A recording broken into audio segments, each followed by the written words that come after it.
Hello everyone. In this video or series of videos, I'm going to show you how I put together what I'm calling the zombie zipper. This was in response to a challenge issued by Laura Carson on her blog artfullymusing.blogspot.com as part of the Halloween Carnival project that she is showing this year. And if you have not seen that project, I strongly encourage you to go over to her blog. Look at all of the wonderful things she's created. I've had a lot of fun making many of those elements and then creating this additional one. It does turn, and I'll just reach in here and give it a spin so you can see it does turn, and the upcoming videos will show you exactly how I made this. So thank you, Laura, for inspiring me to make this project and for having the great tutorials and projects on your blog this year.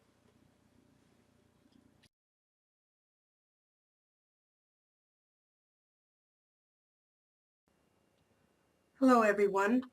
I'm having a lot of fun making Laura Carson's Halloween Carnival this year. This is a fantastic project that Laura has designed for Halloween. It features many elements, paper construction for rides, carnivals, characters, etc., and makes just a terrific project to work on for Halloween.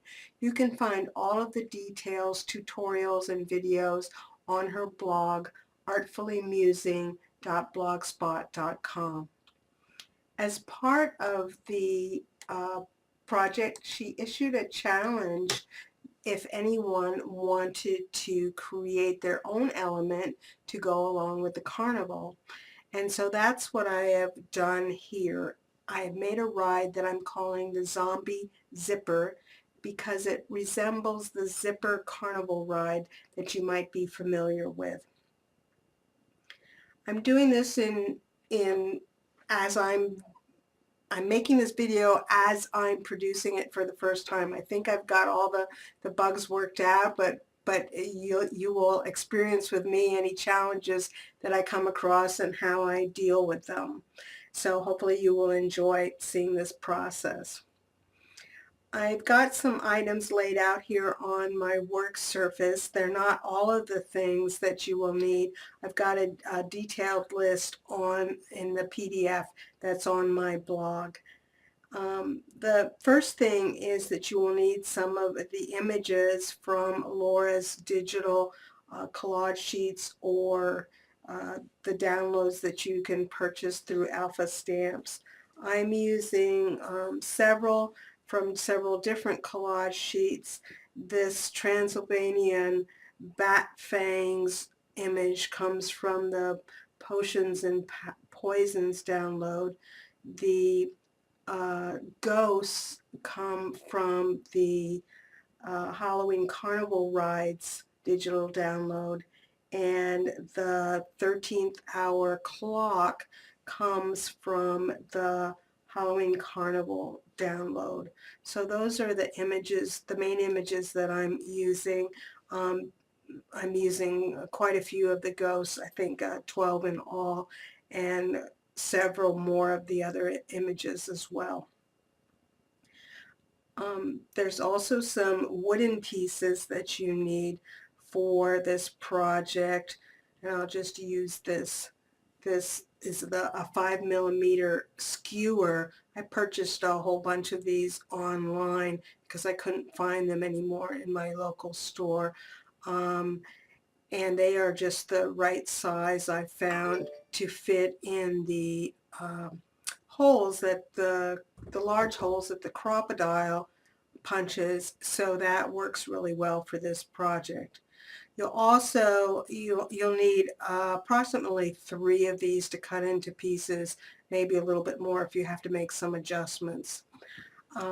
You also need a piece of 1/4 inch dowel. This is the main turning point for the zipper, and probably about a 6-inch piece will be sufficient.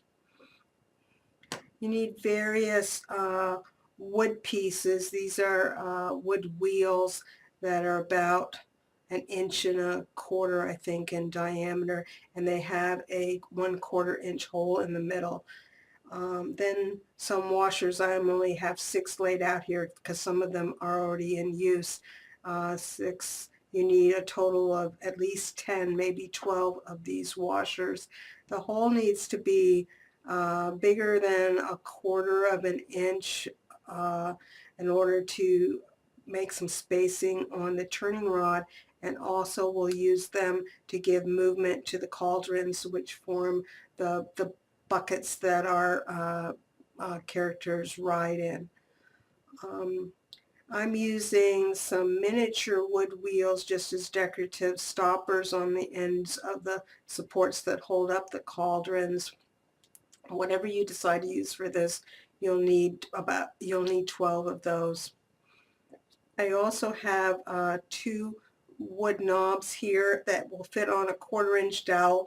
Those are the pieces that you use to turn the dowel. You can use anything that you want for that, clock key, anything that you can get a grip on to turn the ride.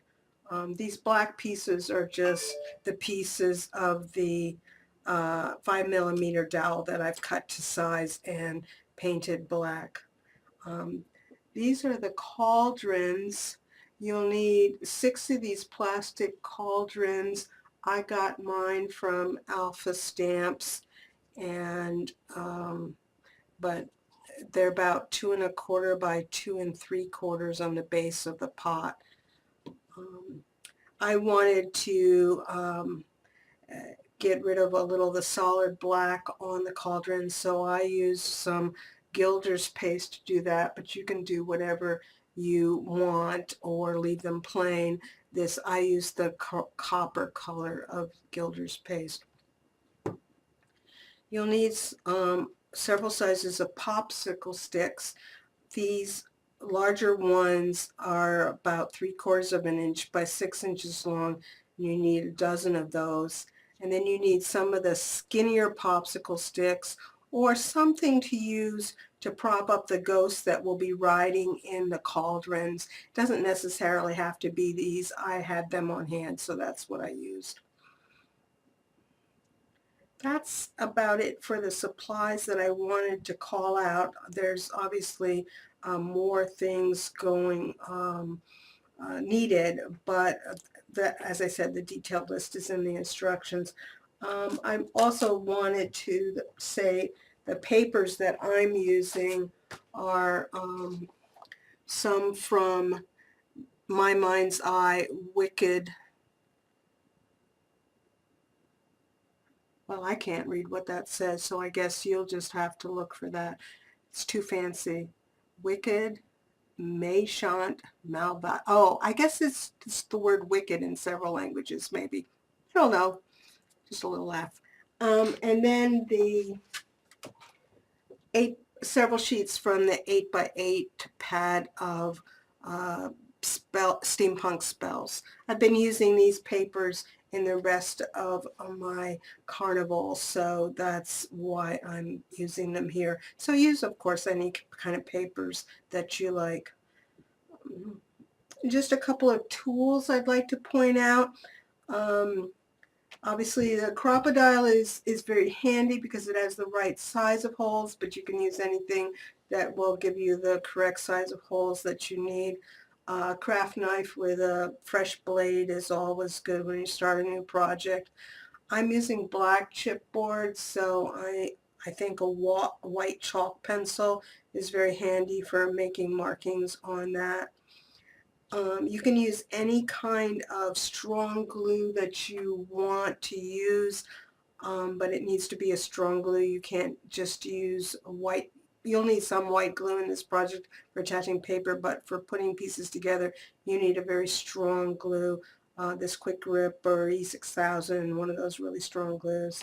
And then I have these, I don't know if I'm saying this right, Keiba, K-E-I-B-A cutters that I use for wire, and they're also strong enough to cut through those 5mm dowels, not the 1/4" dowel. They're not strong enough for that. You can use a little saw or something for that. But I just wanted to point these tools out. They're super for cutting metal pieces and things like that.